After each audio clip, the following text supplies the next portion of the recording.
வணக்கம் நண்பா, நான் தான் உங்க ராப் பேசுகிறேன். இந்த வீடியோவில் என்ன பார்க்க போகிறோம்னு வச்சுங்களேன், ஒரு தரமான சோலோ ஸ்குவாட் மேட்ச் தான் பார்க்க போகிறோம். இப்போ பார்த்தீங்கன்னா நம்ம பீக்கில் தான் இறங்கியிருந்தோம். இந்த பீக்கில் நமக்கு என்னென்ன சம்பவம் நடக்குதுன்னு கொஞ்சம் வெயிட் பண்ணி பாருங்கள். நம்ம இறங்கினோடனே பார்த்தீங்கன்னா நமக்கு MP5 கிடச்சிச்சு. MP5 கிடச்சிட்டு வேறு லூட் எடுக்கலான்னு பார்த்தா அடிக்க ஆரம்பிச்சிட்டான் ஒருத்தன். அவனை பாருங்கள், நான் ஓடலான்லாம் பார்க்கல. அவனை எப்படியாவது அடிச்சிருவோம், எப்படி நம்மளை ரஷ் பண்ணி வருவான், டேமேஜ் பண்ணிட்டோன்னு அப்படின்னு சொல்லிட்டு நானும் அடிக்க தான் பார்த்தேன் அவனை. நானும் அவனுக்கு நல்ல டேமேஜ் பண்ணிட்டு அவனை ரஷ் பண்ணி எப்படியே முடிச்சிட்டேன். இப்போ பாருங்கள், இந்த இடத்துல அவனை முடிச்சுட்டு ஒரு லூட்டை முழுசாக எடுக்க உள்ளங்க, அதுக்குள்ளே இன்னொருத்த வந்து அடிக்க ஆரம்பிச்சிட்டான். நல்ல வேளை நான் சீக்கிரமாக நவுந்து போய் அவனை அடிச்சிட்டு இருக்கேன். இவனை அடிச்சு முடிக்கிறதுக்குள்ள இன்னொருத்தன் வந்துட்டான் பின்னாடி. நான் நினச்சிட்டேன் இந்த இடத்துல கண்டிப்பாக காலி பண்ணிட்டாங்கடா அப்படின்னு நினச்சேன். நல்ல வேளை இவன் ஒருத்தன் அந்த டீக்காயை போட்டு அவன் கிளம்பிட்டான். இவனும் வீட்டுக்குள்ளே போயிட்டான். நல்ல வேளை தப்பிச்சிட்டேன். இந்த இடத்துல நான் காலியாக இருக்க வேண்டியது. 2 பேருமே விட்டு கொடுத்துட்டு போயிட்டாங்க. இவன் நம்மளை அடிச்சிட்டு இருந்தானா இல்லை உள்ளுக்குள்ளே எதுவும் சண்டை போட்டுதானான்னு தெரில. வெளில வந்தா பாருங்க, நான் கொஞ்சம் தான் அவனுக்கு அடித்தேன் அந்த டேமேஜ். ஆனாலும் அவன் காலி ஆகிட்டான். லூட்லாம் அடிச்சுட்டு கிளம்பலான்னு பார்க்கும்போது எவனோ ஒருத்தன் சுடுறான். யாரா அவன் திரும்பி பார்க்குறேன், மேலேருந்து அங்கேருந்து தற்கொலை முயற்சி மாதிரி குதிக்கிறான். ஏன்டா இங்கே ஒருத்தன் போயிட்டு இருக்கேன், நீ பாட்டிலே குதிக்கிற அப்படின்னு சொல்லிட்டு கன்னை எடுத்து அடித்தேன் பாருங்க. ஸ்கேரை மண்டையிலே விழுந்துச்சுங்க, சரியான ஹெட் ஷாட்டு. அப்புறம் மேலே இன்னொருத்தர் இருந்த மாதிரி இருந்துச்சு, அவனுக்கு தான் வெயிட் பண்ணிட்டு இருந்தேன். பார்த்தா பின்னிலேருந்து ஒருத்தன் சொல்கிறான், எங்கெங்கே இருக்காங்கன்னே தெரில எனிமி. நானும் சரி பின்னாடியும் பார்க்குறேன் முன்னாடியும் பார்க்குறேன் பார்த்துட்டு இருக்கேன். அவன் சுட்டு விட்டு எம்பி குதிச்சு ஓடிக்கிட்டு இருக்கான். சரி இவனை பார்த்தா வேலைக்கு ஆகுது, மேலே எவனும் இல்லைன்னு சொல்லிட்டு நான் இவனை பார்க்க போகிறேன். இவனுக்கு குதிச்சு போயிட்டு இருக்கான். அவன் நான் இருக்கிறதே அவனுக்கு தெரியல.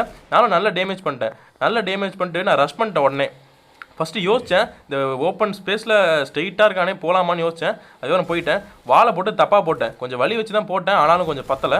அதுக்கப்புறம் அவன் ஓட பார்த்தான் பாருங்கள். நான் விரட்டி ஓடி MP5 சரியான கொஞ்சம் ஹெட் ஷாட் விழுந்துச்சு, கொஞ்சம் பாடி ஷாட்டும் கலந்து அடிச்சிட்டேன். இந்த இடத்துல பாருங்கள், ஸ்கேனரில் அவன் டீமே வந்துடுவாங்க மொத்தமாக. இவன் பாருங்கள் உட்காங்க போட்டு நான் பார்க்குறதே அவனுக்கு தெரியல போல. அவன் பாட்டில் உட்காங்க போட்டு ஜாலியாக வந்துட்டு இருக்கான். நல்ல டேமேஜ் பண்ணிட்டேன். அப்புறம் சுற்றி வால் போட்டுக்கிட்டான். என்கிட்ட லான்ச்சர் இருந்துச்சு, லான்ச்சரை ஒரு அடி போட்டு அவனை அது MP5 போட்டு அழுத்தின பாருங்க, சரியான அடி. இங்கே ஒருத்தன் என்னை ரஷ் பண்ணி அடிக்க வருவான் பாருங்க, அவனுக்கும் சரியான ஹெட் ஷாட்டு, ஃபுல் ரெட்டு தான். அப்புறம் ஒருத்தன் குதிக்கிறான். இவங்க ரிவ்யூ பண்ணிட்டு வந்துட்டான் போல. ஃபஸ்ட்டு கொண்டவனை அவன் பார்த்தீங்கன்னா குதிக்க ஆரம்பிச்சிட்டான். குதிச்சோன்னே என்ன ஆயிடுச்சு, நான் பார்த்துட்டு அவனை அடிக்கிறேன். அவன் எங்கே ஒளிஞ்சிருக்கான்னு எனக்கு தெரியாமல் போயிடுச்சு. அப்புறம் நான் குதிச்சு அவனை தேடிட்டு இருந்தேன். ஆனால் அவன் மாட்டவே இல்லை. அவனுக்கு பதிலாக வேற ஒருத்தன் வந்து குதிக்கிறான். யாரா நீ, என்ன அடிக்க எவ்வளோ வெறியோட வந்திருக்கான் பாருங்க. இவன் என்கிட்ட ஏற்கனவே சத்தம் தான் நினைக்கிறேன். நம்மளை அடிக்கிறதுன்னு வெறியோடய வந்திருக்கான். முடிச்சிட்டமே மெடிக்கெட் போட்டுருக்கேன், கண்ணு சிம்பிள் காட்டுது. அவனை பாருங்க, அது டபுள் பிஸ்டல் எடுத்து நம்ம அடிக்கிறதுக்கு எப்படி தொலைச்சிட்டு வரான் பாருங்க. அப்படி ஒரு அடி அடிச்சிட்டான். நமக்கு ஏற்கனவே பாதிதான் இருந்துச்சா ஹெல்த்து. நல்ல வேலை தப்பிச்சிட்டோம். நான் பின்னாடி பார்த்துருந்தனால தான் தப்பிச்சா, இல்லைன்னா நான் கண்டிப்பாக காலியாகிருப்பான், அவன் என்னை கொண்டிருப்பான். அப்புறம் எனிமி நமக்கு ஹிட்லிஸ்ட் வேறு போட்டுருந்தாங்க. அவங்க வேறு வந்துட்டாங்கன்னு சொல்லிட்டு வீட்டுக்குள்ளே அவசரமாக போயிட்டு இருக்கேன் பாருங்க. அந்த லூட் எடுக்கலான்னு போனேன். பார்த்தா அவன் எவனோ லேண்ட்மைன் வச்சிருக்கான், எவனோ பிளான் பண்ணி வச்சிருக்கான் பாருங்க. நான் அவசரமாக இருந்தனால போய் அந்த லேண்ட்மைனில் மாட்டிட்டேன், இல்லைனா மாட்டிருக்க மாட்டேன். இந்த ஹிட்லிஸ்ட் போட்டவங்க வேறு வீட்டை சுற்றிட்டாங்க. 2 சைடு எனிமி இங்கே மேஸ்குள்ளேயும் இருக்காங்க. இவங்களை பாருங்க, ஜன்னல் வழியாக லான்ச்சர்லாம் விட்டு என் குழுவால் உடைக்க ஆரம்பிச்சிட்டாங்க. எனக்கு நான் எங்கே பதுங்கிறதுன்னு தெரில, எங்கே ஒளியதுன்னு தெரில. அதான் வால் போட்டாலும் உடைக்கிறாங்களா. எல்லா சைடும் இந்த வீடு ஓப்பனாக இருக்குது. நானும் ஒரு இடத்துல பதுங்கி எப்படியோ ஓரளவு தப்பிச்சு வந்துட்டு இருந்தேன். அதுக்கப்புறம் பார்த்தா அவனை பார்த்துட்டு நான் க்ளூவால் போட்டு அவனை ரஷ் பண்ணி அடிக்கலான்னு போனேன். பார்த்தா கன்னை மாற்றிட்டு போயிட்டேன். ஐயோ திருப்பி ஓடி போய் கன்னர்ரா அப்படின்னு சொல்லிட்டு அவனை பாருங்க, நல்ல வேலை இன்னொரு வால் போட்டனால தப்பிச்சிட்டோம், இல்லைனா அந்த வாலையும் உடச்சிருப்பான். அப்புறம் அவன் ரஷ் பண்ணி என்கிட்ட வருவான் பாருங்க. நான் அவனுக்கு நல்ல டேமேஜ் பண்ணிட்டு வெளில போயிடுவேன். அப்புறம் பவர் யூஸ் பண்ணி அடிப்பான் பாருங்க. அந்த பவர்லேயே அவன் டவுன் ஆயிடுவான். நான் வெளில போயிடுவேன். இன்னொருத்த வேறு ரஷ் பண்ணி வந்துட்டு இருக்கான். அவனை முடிச்சுட்டு சரி வெளியில் போய் கொஞ்சம் ஓப்பனில் நிற்போம், அவனை வர விட்டு அடிப்போம் அப்படின்னு சொல்லிட்டு நான் வெளில போயிட்டேன். ஏன்னா அவன் ஷார்ட் கன் வச்சிருந்தான், அதனால தான் போனேன். அப்புறம் போனோன்னே அவன் ஓர சீன் போட்டு வந்தான் பாருங்க ஓப்பனில், சரியான ஹெட் ஷாட்டு MP5. இவனை முடிச்சுட்டு கல்லி பின்னாடி எவனும் இருக்கானா, ஹிட்லிஸ்ட் பக்கத்துலேயே தானே காட்டுது அப்படின்னு பார்த்தா நான் கொன்னவன் தான் ஹிட்லிஸ்ட்டு. அப்புறம் திருப்பி பார்த்தீங்கன்னா ரிவே ஆகி என்னை கொல்றதுக்குனே வராங்க பாருங்க. அவனை பார்த்துட்டேன், எனக்கு மார்க் காட்டிருச்சு. அதனால் நான் பார்த்துட்டே இருந்தேன் பாருங்க. கரெக்டாக இறங்கும் போதே அவனுக்கு தலையிலே வச்சுட்டேன் MP5. அடுத்து பார்த்தா என்ன திருப்பி ஹிட்லிஸ்ட் காட்டுது, எங்கடா இருக்குது, இங்கே முன் சைடு நிற்கிறானா, எப்போ போனானே தெரியல, எப்போ இறங்கிருப்பான்னு தெரியல அப்படின்னு சொல்லி நான் பார்த்துட்டு இருக்கேன். அப்புறம் பார்த்தா திருப்பி பின்னாடி காட்டுது. நல்ல வேலை அந்த ஹிட்லிஸ்ட்டை பார்த்துட்டு அவன் கரெக்டாக ஓடி வந்துட்டு இருக்கான் பாருங்க. என்ன பக்கத்தில் வந்து அடிப்போன்னு சொல்லிட்டு ஓடி வந்துட்டு இருக்கான். நான் பக்கத்தில் போய் ரிஜில் நின்றுக்கிட்டு MP5 மாற்றி அவனுக்கு நல்ல டேமேஜ் பண்ணேன். நல்லா ஹெட் ஷாட்லாம் விழுந்துச்சு, பாடி ஷாட்லாம் விழுந்துச்சு, நல்ல டேமேஜ். வால் பார்த்தா அவன் பின்னாடி போய் விழுவுது. நல்ல வேலை தப்பிச்சுட்டு அவனுக்கு எதுவும் ஹெட் ஷாட் விழுந்துச்சுன்னா நான் காலியாக இருப்பேன். அப்புறம் அவனையும் கொண்டுட்டு அவன்கிட்ட போய் லூட் அடிக்கிறேன் பார்த்தீங்களா. இப்போ லூட் அடிச்சுட்டு லைட்டாக தான் பார்ப்பேன். பார்க்கும்போது பார்த்தா அவன் ஒருத்தர் இறங்குவான் பாருங்க. இப்போ பாருங்க, பேராஷூட்லேருந்து ஒரு இறங்கினதை பார்த்துட்டு அவன் எங்கே போகிறான், அவன் மேலே எங்கே லூட் அடிக்கிறான்னு பார்த்தேன். நானும் போய் தேடி பார்த்தேன். எங்கடா ரொம்ப நேரமாக காட்டுச்சு இந்த இட்லிஸ்ட்டே முடிஞ்சிச்சு, டைம் முடிஞ்சு போய். சரி எங்கடா இருப்பான் எனிமி, மேஸ்குள்ளே இருப்பான் போல அப்படின்னு சொல்லிட்டு நான் போய் பார்க்குறேன். இங்கே எனிமியே நான் கவனிக்கல. அவன் பார்த்தா நல்ல டேமேஜ் பண்ணிட்டான். அந்த மூலையில் தான் உட்காந்துருக்கான் போட்டு, நான் அந்த மூலையே கவனிக்கல. அவனை MP5 தரமான ஹெட்ஷாட் அடிச்சு அவனையும் கொண்டாச்சு. சரி மெடிக்கிட்டு போட்டு ஜோனுக்கு போவோன்னு சொல்லிட்டு மெடிக்கிட்டு போட்டுருக்கேன். அப்புறம் பார்த்தா ஒருத்தர் ஊக்காங்க போட்டு ஜன்னலில் வந்து நிற்கிறான். யாரா நீ ஜன்னலில் வந்து நிற்கிற அப்படின்னு சொல்லிட்டு நான் பயந்துக்கிட்டு சுற்றி வால் போட்டேன். நான் என்ன பயந்துட்டு இருந்தேன்னா அவன் கிரேனேட் எதுவும் போட்டக்கூடாது, நான் வச்சிருக்க அந்த கேரக்டர் வச்சிருக்க கூடாது அப்படின்னு சொல்லிட்டு தான் யோசிச்சுட்டு இருந்தேன். ஏன்னா வாழை உடச்சி ஈஸியாக போட்டுருவான் பாருங்களா நம்மள, அதை சொல்லிட்டு தான் யோசிச்சுட்டு இருந்தேன். நானும் எம்பி பார்த்தேன், அவனை ஆளே காணோம். எனக்கு தெரியும் அவன் ஜோன் வருதுன்னு சொல்லிட்டு அவங்க பின்னாடி தான் போய் நிற்பாங்கன்னு எனக்கு தெரியும். நானும் அங்கே தான் போனேன். நான் முன்னாடி போயிருந்தேன்னு வச்சுங்களேன், என்னை முன்னாடி போட்டு அடிச்சிருப்பான். நான் பின்னாடி போய் அவன் அங்கே தான் அந்த சைடு தான் நிற்க வாய்ப்பு இருக்குது அப்படின்னு சொல்லிட்டு அங்கிட்டு தான் போனேன். கரெக்டாக கன் ஸ்விட்ச் பண்ணுவான் பாருங்க. சொன்ன மாதிரி அதே இடத்துல நின்றுட்டு இருக்கான். அவனுக்கும் சரியான ஹெட் ஷாட்லாம் விழுந்துச்சு, ஆனால் பாடி ஷாட்லேயே செத்து போயிட்டான். சரி அவன்கிட்டையும் லூட் எடுத்துக்கிட்டு அடுத்தடுத்து கிளம்பியாச்சு. நானும் ஒரு இடமா வரேன், ஆனால் எனிமையே இல்லை.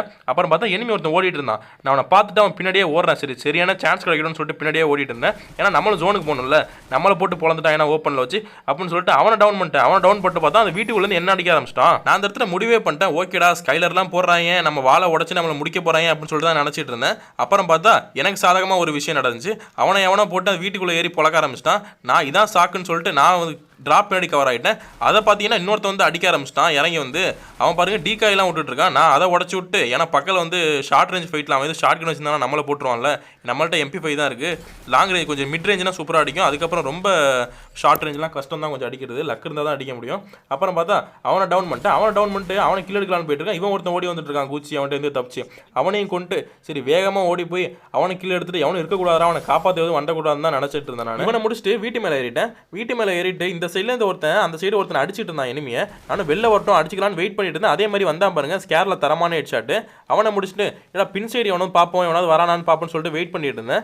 அந்த சைடு ஏன்னா அந்த சைடு டவுன் வேறு பண்ணி வச்சிருக்கேன். இந்த சைட்லேருந்து எவனாவது அடிச்சிட்டானா நம்ம நிற்கும் போது அப்படின்னு சொல்லிட்டு வெயிட் பண்ணிட்டு இருக்கேன். ஒருத்தர் எகிரி குச்சி ஓடிக்கிட்டு இருக்கான். யாரா நீ எகிரி குச்சி ஓடிட்டு இருக்கேன்னு சொல்லிட்டு ஸ்கேரில் அவனை டவுன் பண்ணிட்டு வெயிட் பண்ணிட்டு இருக்கேன். அவனை காப்பாற்ற எவனும் வராங்களா கில் எடுக்கணுமே அப்படின்னு சொல்லி வெயிட் பண்ணிட்டு இருக்கேன்.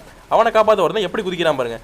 அவனையும் டவுன் பண்ணிட்டு அவனை டவுன் பண்ணிட்டு இன்னும் ஒருத்தருக்கான் அந்த வீட்டில் ஒருத்தருக்கான்னு சொல்லிட்டு நான் வெயிட் பண்ணிட்டு இருக்கேன். அது போல் வெயிட் பண்ணிட்டு இருக்கும்போது கில்லு ஒன்றா வந்துச்சு. ஓகேடா சந்தோஷம் கில் வந்துட்டு இருக்கே அப்படின்னு சொல்லிட்டு அப்புறம் ஜோன் வேறு வந்துட்டு இருக்கு. முன்னாடி போகணுமே, எவனும் எனிமி நம்மளை பார்க்குறானா அடிக்கிறானான்னு வேறு நோட் பண்ணிட்டு இருந்தேன். நோட் பண்ணிட்டு இருக்கும்போது ஒருத்தன் மேலே வந்து இறங்கான் பாருங்க. யாரா அவங்க வீட்டுக்குள்ளேருந்து ரிவ்யூ பண்ணி விட்டு மேலே வேறு வந்து இறங்கான். அவன் இறங்கினோடனே அவன் கீழே இறங்கி தானே தப்பிச்சிருப்பான். அவன் வீட்டு மேலே இறங்கினோடனே நானே அவனை பொழந்து கட்டிட்டேன். ஓகே ஜோனுக்கு போமேன்னு சொல்லிட்டு கீழே குதிச்சிட்டு இது வரைக்கும் பார்த்தீங்கன்னா நம்ம 20 கிலோ அடிச்சிருக்கோம், 8 அளவு தான் இருக்குது. சரி ஜோனுக்கு போவோம், லெஃப்ட் சைடு மூவ் பண்ணுவோம்னு போயிட்டு இருக்கேன். எவனோ ஒருத்தன் வந்துட்டு இருக்கான். இவன் ஒளிஞ்சு வந்துட்டு இருப்பான் போல, சர்வே எதுவும் பண்ணுறான் போல. நான் கேரக்டர் யூஸ் பண்ணிட்டு அவனுக்கு நல்ல டேமேஜ் பண்ணேன். ஆனால் அந்த அளவுலாம் பண்ணல டேமேஜ், ஒரு 100 டேமேஜ்க்குள்ளே தான் பண்ணியிருப்பேன். அவன் பார்த்தீங்கன்னா வாழை போட்டு அடைச்சிட்டான். சரி எப்படியும் அவங்க அடிப்பாங்க, அவனை நம்ம தப்பிச்சிருவோம் இருந்தானா நம்ம ஓசிக்கில் எடுப்போம் தான் நினச்சேன். அதே மாதிரி அவனை டவுன் பண்ணிட்டாங்க. ஆனால் என்ன ஓசிக்கில் தான் என்னால் எடுக்க முடியல. அந்த மேலேருந்து அடிச்சிட்டு இருக்காங்க என் வீட்டுக்குள்ளேருந்து. நான் ஒருத்தனுக்கு சரியான அடி கொடுத்துட்டு அவன் உள்ளே போயிட்டான். இன்னொருத்தன் தான் பாருங்க. இன்னொருத்தன் வந்து பார்த்தீங்கன்னா நமக்கு ஸ்கைலர் போட்டோன்னா நான் பர்மனெண்ட் கவர் எடுத்துட்டேன். இந்த இடத்துல போய் ஒளிஞ்சிட்டு அவனை அடிக்கலான்னு சொல்லிட்டு ஸ்கோப் போடுவேன். அந்த நேரம்னு பார்த்தா அவன் உள்ளே போயிடுவான். என் கதை அப்படியே ஆயிடுச்சு. இங்கே பாருங்க அவன் அடிச்சிட்டு இருந்தான், நான் அடிக்கலான்னு போகும்போது அவன் உள்ளே போயிட்டான். சரி கீழே ஜோனுக்கு கீழே போயிட்டு இப்போ வேற எவனாவது இருக்கானான்னு பார்க்குறேன். எனக்கு முன்னாடி போய் ஒளிஞ்சிட்டு இருக்கான். யாரா நீ அப்படின்னு சொல்லிட்டு ஆனால் ஜோன் வேறு ரொம்ப சுருங்க ஆரம்பிச்சு. இது வரைக்கும் 4 அலைவு தான் இருக்குது. ஆனால் நான் அலைவே பார்க்கல, எத்தனை அலைவு இருக்குலாம் எனக்கு தெரியாது. நானும் 2-3 ஸ்குவாட் இருக்கு போல் இருக்குது இந்த லாஸ்ட் ஜோனில் அப்படின்னு நினச்சிட்டு தான் நான் இருந்துகிட்டு இருந்தேன். இவனுக்கு ஒருத்தனுக்கு நல்ல டேமேஜ் பண்ணிட்டு அவனையும் விட்டுட்டு வந்துட்டேன். ஏன்னா நம்ம தப்பிக்கணும்ல, ஜோனு வேறு சரியான ஹெல்த் குறைக்க ஆரம்பிச்சிருச்சு. இந்த சைடு பார்த்தீங்கன்னா நான் தான் அந்த சைடு தான் போகலாம் நான் யோசிச்சுட்டு இருந்தேன். அப்படியால சுற்றி போகணும்னு பார்க்குறேன். அந்த சைட்லேருந்து ஒருத்தன் முடிச்சிட்டான். இங்கே நான் பெரிய தப்பு பண்ணுற மாதிரி அலைவே பார்க்காம மேலே ஒரு ஸ்குவாட் இருக்காங்கன்னு நினச்சிட்டு நான் வெயிட் பண்ணிட்டு இருந்தேன். பார்த்தா ஒரே ஒருத்தன் தான் இருந்திருக்கான். அந்த வீடியோ பூயா அடிக்கும் போது கூட எனக்கு தெரியாது. வீடியோ எடிட் பண்ணும்போது தான் தெரியும் ஒரு 2 அலைவு தானே அப்படின்னு சொல்லிட்டு.